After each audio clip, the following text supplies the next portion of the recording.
for the tie. Off the rim, and it's over.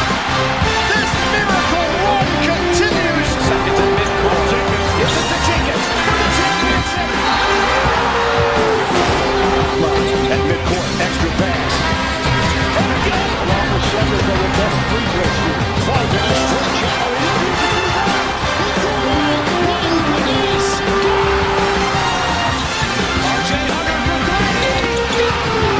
The lob, and that will do it.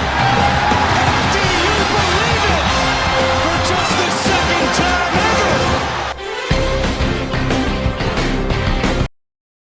Hello and welcome back to Minardi Madness. It's been a week or two, but I'll now be discussing the NBA playoffs.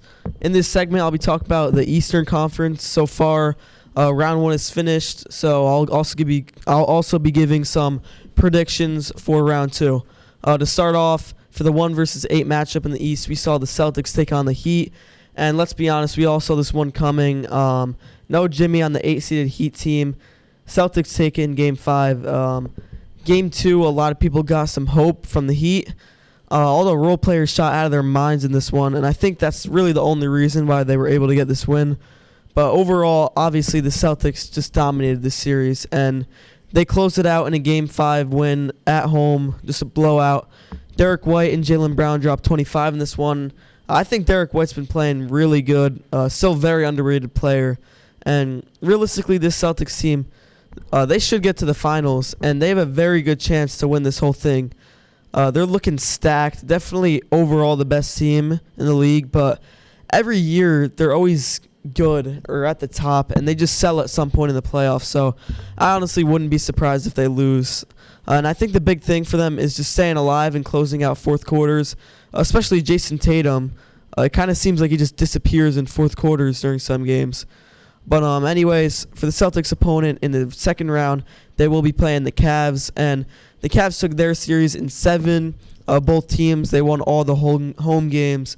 And I think this was just a series that we heard the least about, but man, it did look like a one-man show with Donovan Mitchell in the last 2 games, absolutely carrying the Cavs to the second round. And at first, they had a chance to close out the series on the road up 3-2.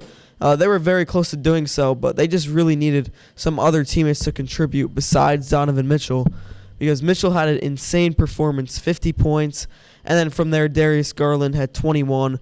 Max Strus had 10, and everyone else either had like 2 or 3 points. So kind of crazy that Mitchell scores 50 and they still lose, but disregarding that, they were able to close it out in Game 7. Another big performance from Mitchell, 39 points, 9 rebounds, 5 assists. And this time they actually did have 4 other guys in double digits. Garland, Karras, LeVert, Evan Mobley had a big double-double. But for this series versus the Celtics, the Cavs will definitely need all these other guys contributing if they even want to stand a chance. On the other hand, in this series for the Magic, I think the clear leader for this team was Paolo Banchero. Played great throughout the series, was drafted first 2 years ago, and he's been continuing to improve ever since.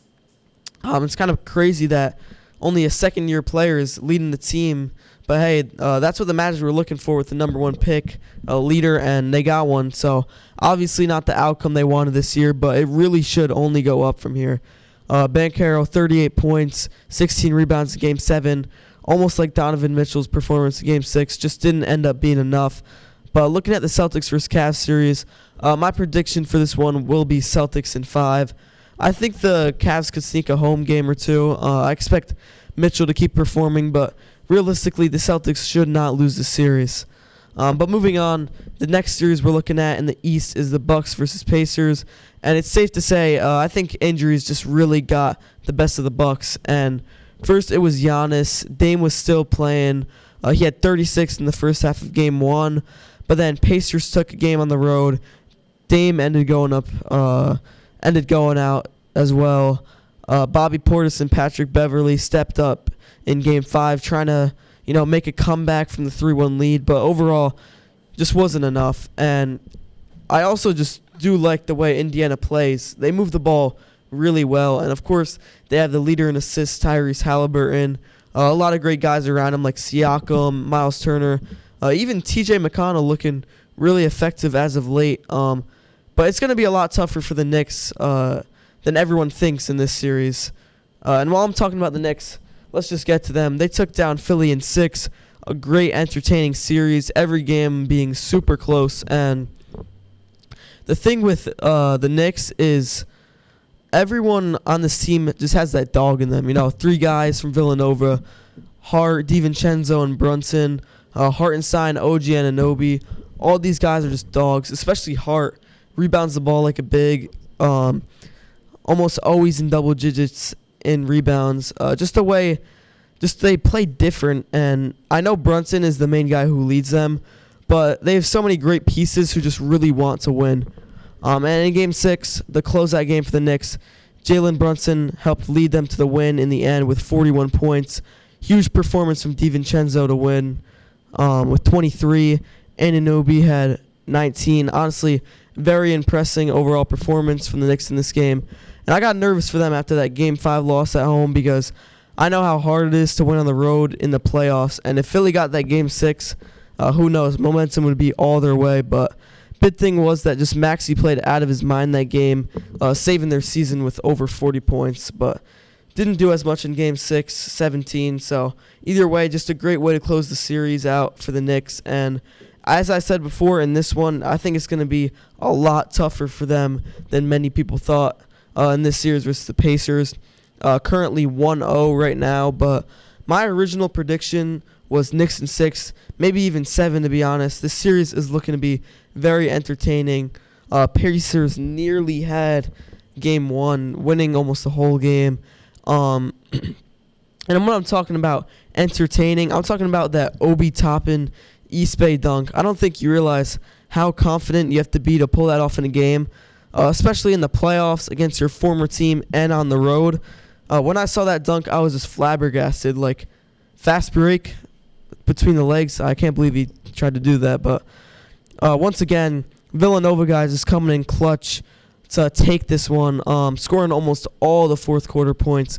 43 for Brunson, 25 for DiVincenzo, 24 for Josh Hart.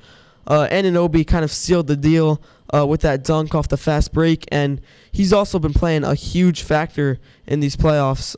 Both defense and that catch and shoot 3 is usually cash too. But Knicks play again on Wednesday now. They're going to have to play another really hard game to go try and head into Indiana 2-0. But that's all I got for the Eastern Conference.